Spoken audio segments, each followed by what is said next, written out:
Ya pemirsa, kami ajak Anda untuk menuju ke kantor BNPB untuk mengikuti informasi terbaru yang akan disampaikan oleh Juru Bicara Nasional Penanganan COVID-19 Ahmad Yuryanto, yang tentunya secara berkala pemirsa ini setiap harinya menyampaikan informasi terkini mengenai perkembangan penanganan COVID-19 di Indonesia. Saudara-saudara sekalian, selamat sore. Sebelum saya menyampaikan update terkini dari kasus COVID-19 yang kita rawat di berbagai rumah sakit, ada beberapa hal yang akan saya sampaikan lebih dahulu. Yang pertama, seperti yang kita pahami dan kita ketahui bersama bahwa beberapa fasilitas yang kemudian dirubah menjadi rumah sakit darurat COVID sudah beroperasional. Salah satu yang akan saya laporkan adalah tentang Wisma Atlet. Pada hari ini sudah ada 102 kunjungan dari pasien COVID-19 dan kemudian ada 71 yang langsung kita rawat dan 31 yang kemudian tidak perlu dirawat. Secara umum kondisi mereka adalah dalam kondisi sakit ringan sedang. Ada dua yang kita lihat ada faktor komorbid yang mempengaruhi, oleh karena itu kita rujuk menuju ke rumah sakit rujukan, adalah RSPAD yang waktu itu kita tempatkan. Kita memang dari awal merencanakan bahwa rumah sakit tambahan ini adalah bagian dari isolasi rumah sakit atau karantina rumah sakit. Undang-Undang Nomor 6 2018 tentang karantina mengamanatkan bahwa di dalam kaitan penanganan penyakit menular ini ada 3 tahapan karantina. Yang pertama adalah karantina perorangan, ini yang beberapa kali saya sampaikan sebagai self-isolation atau isolasi diri. Ini menjadi sangat efektif manakala bisa kita implementasikan di tengah-tengah masyarakat, tentunya untuk kasus yang dengan keluhan ringan atau tanpa keluhan. Ini sebenarnya adalah hampir 80% dari kasus positif yang ada secara statistik berada dalam keluhan dalam posisi gejala yang ringan atau ringan sampai sedang. Yang sebenarnya dengan melakukan isolasi diri di rumah ini sudah cukup bagus dan cukup efektif. Ini yang kemudian akan kita dorong sehingga tidak seluruh kasus positif menjadi beban layanan rawatan rumah sakit. Yang berada di rumah sakit adalah yang kita pastikan tidak mungkin melakukan isolasi diri di rumah, atau kita yakini bahwa memang membutuhkan layanan monitoring yang lebih intensif dari tim kesehatan. Misalnya pada keluhan yang sedang atau dengan komorbid yang menyertai, ini yang membutuhkan layanan rawatan rumah sakit dengan pengawasan yang ketat. Oleh karena itu keberadaan rumah sakit Wisma Atlet ini sebenarnya ditujukan adalah sebagai barier awal sebelum atau barier awal untuk mengurangi beban rumah sakit rujukan yang kita ketahui bersama, ada Sulianti Saroso, kemudian ada Rumah Sakit Persahabatan dan sebagainya. Sehingga pada kasus-kasus dengan kondisi sedang berat yang membutuhkan memang layanan rawatan spesifik dan intensif, ini bisa dilaksanakan di Rumah Sakit Sulianti Saroso atau Persahabatan atau rumah sakit lain yang sudah kita tentukan sebagai rumah sakit rujukan. Ini yang kita harapkan seperti itu, sehingga tidak kemudian semua kasus masuk ke rumah sakit. Nah, ini sejalan dengan semakin masifnya kita melaksanakan tracing kontak, penelusuran kontak dari kasus yang ada. Sehingga kemudian kita harapkan bahwa kondisi ini akan mempercepat pemutusan rantai penularan yang ada di masyarakat.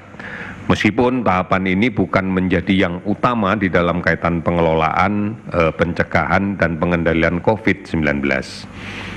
Kemarin sudah saya katakan yang utama adalah bagaimana masyarakat secara aktif, kemudian secara terorganisasi dengan baik bisa melaksanakan kegiatan menjaga jarak fisik di dalam konteks berkomunikasi secara sosial dengan yang lain. Karena inilah upaya pencegahan dan pemutusan rantai penularan yang paling baik. Kami berterima kasih bahwa masyarakat sudah banyak sekali mengambil peran serta untuk ini. Semakin banyak yang saling mengingatkan untuk kemudian tetap menjaga jarak, dan juga beberapa memang masih perlu kita ingatkan sehingga kadang-kadang di malam hari aparat keamanan juga masih sering berpatroli untuk mengingatkan agar tidak bergerombol, tidak berkumpul untuk mengurangi penularan ini. Ini yang menjadi penting untuk kita. Kemudian yang kedua, saya sampaikan beberapa hal terkait dengan rapid test. Rapid test atau tes cepat, ini tes yang kita laksanakan sekarang, beberapa hari yang lalu sudah kita laksanakan, sekarang dan berikutnya masih kita laksanakan, menggunakan metode pemeriksaan antibodi. Jadi bukan melakukan pemeriksaan langsung terhadap virusnya. Karena kalau memeriksa langsung terhadap virusnya, maka kita menggunakan pemeriksaan yang kita sebut berbasis pada antigen. Yang kita gunakan adalah melakukan pemeriksaan dengan swab, dengan hapusan usapan yang dilaksanakan di dinding belakang rongga hidung atau di dinding belakang rongga mulut. Nah, kalau ini, maka kita akan melakukan pemeriksaan terhadap virusnya, antigennya. Artinya kalau ditemukan positif, maka diyakini di penderita tersebut ada virusnya. Tetapi untuk metode rapid test yang kita gunakan adalah sebenarnya screening, penapisan secara pendahuluan terhadap adanya kasus positif di masyarakat. Oleh karena itu yang kita periksa untuk cara cepat ini adalah melakukan pemeriksaan antibodinya yang ada di dalam darah, sehingga spesimen yang diambil adalah darah, bukan hapusan tenggorokan. Diharapkan dengan adanya pemeriksaan ini, maka kita bisa menjaring dengan kasar tentunya secara cepat tentang keberadaan kasus positif. Oleh karena itu, pemeriksaan rapid test dengan menggunakan basis pemeriksaan antibodi, tentunya kalau hasilnya negatif, kita belum bisa memberikan jaminan bahwa yang bersangkutan tidak terinfeksi. Bisa saja terinfeksi, tetapi pada tahap-tahap awal, karena antibodinya belum terbentuk. Dibutuhkan waktu antara 6-7 hari untuk terbentuknya antibodi yang kemudian bisa kita identifikasi sebagai positif di dalam pemeriksaan rapid ini. Oleh karena itu yang kemudian harus dilakukan, manakala pemeriksaan pertama negatif adalah mengulang kembali. Kita sudah menyepakati bahwa kita akan mengulang kembali setelah 10 hari. Harapan kita bahwa antibodi itu sudah terbentuk dan kita bisa mengidentifikasikannya. Kalau hasilnya positif, maka kita yakini sedang terinfeksi oleh virus. Tetapi kalau hasilnya negatif 2 kali, maka kita bisa meyakini bahwa tidak terinfeksi oleh virus. Tetapi juga dimaknai tidak ada antibodi di dalam tubuhnya. Artinya sangat mungkin bisa terinfeksi apabila kemudian mengabaikan upaya-upaya untuk melakukan pencegahan terhadap penularan. Tetapi yang hasilnya positif tentunya akan kita tindak lanjuti dengan pemeriksaan antigennya melalui pemeriksaan swab, dan kemudian kita akan mencoba menggunakan PCR untuk melihat ini. Oleh karena itu, ini harus penting untuk kita interpretasikan bersama. Sehingga sekalipun pada pemeriksaan pertama negatif, maka kita akan tetap meminta melaksanakan pengaturan jarak, menjaga jarak dalam berkomunikasi sosial. Menjaga jarak fisik dalam berkomunikasi sosial supaya tidak ada proses penularan.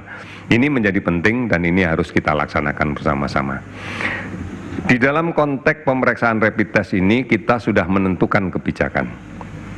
Yang pertama, rapid test akan kita laksanakan kepada kontak dekat kasus positif yang sudah terkonfirmasi dan dirawat di rumah sakit, atau kasus konfirmasi positif yang harus dilaksanakan isolasi rumah. Maka bagian dari penelusuran terhadap kontak, keluarga yang tinggal serumah dengan pasien itu harus kita periksa semuanya. Kalau kemudian di dalam perjalanan kontaknya selama sebelum sakit ternyata juga ada riwayat dia sempat bekerja di tempat pekerjaannya dan ada lingkungan kerja yang juga memiliki kemungkinan kontak dekat, maka kita juga akan melaksanakan pemeriksaan di tempat dia bekerja. Ini prioritas yang pertama.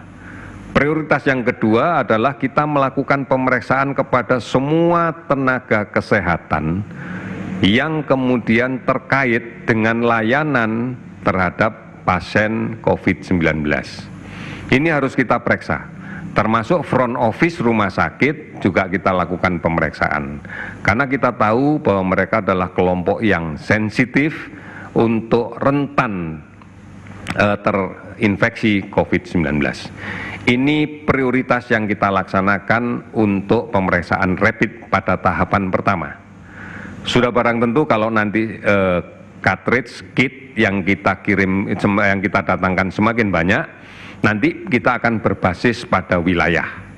Sementara ini kita masih tracing pada kelompok yang memiliki kerentanan tinggi, yaitu kontak dekat dan petugas kesehatan. Ini yang menjadi prioritas pertama kita.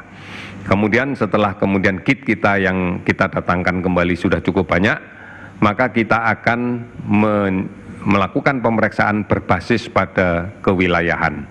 Sebagai contoh di Jakarta ini adalah wilayah Jakarta Selatan yang sudah kami identifikasi dan kami petakan, maka ini akan menjadi prioritas kita.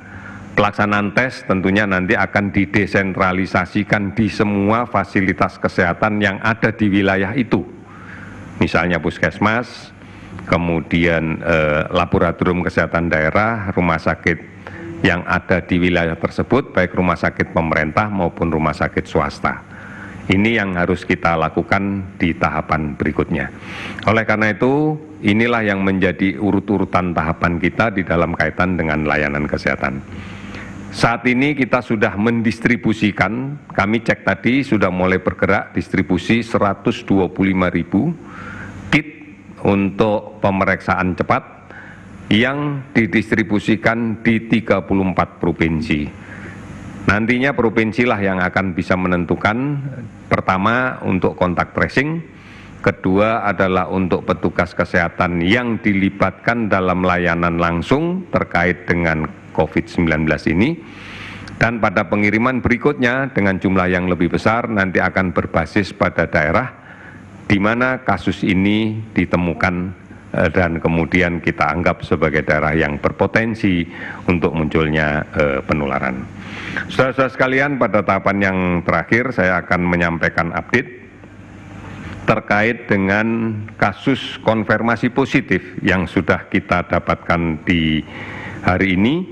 Dari kajian data yang kita catat sejak tanggal 23 Maret pukul 12 sampai dengan hari ini 24 Maret pukul 12.00 waktu Indonesia bagian Barat.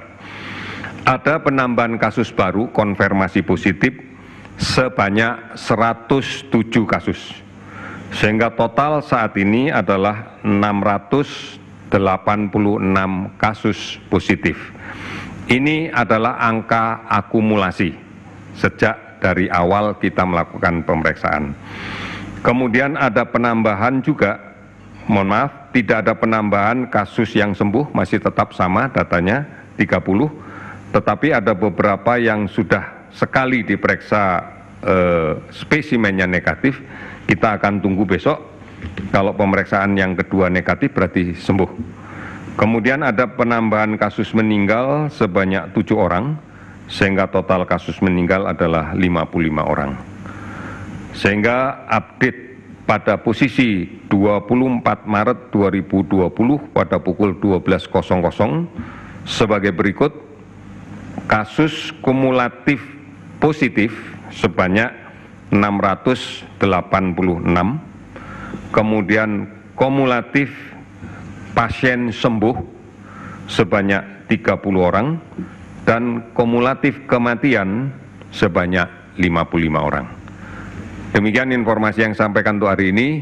Kita akan selalu mengupdate dan yakinlah bahwa pemerintah bekerja dengan keras Dan siapapun yang sedang melaksanakan isolasi diri atau masyarakat yang membutuhkan informasi, silakan ada hotline di 119 extension 9 dan di beberapa layanan online yang ada di Indonesia yang terkait dengan COVID-19.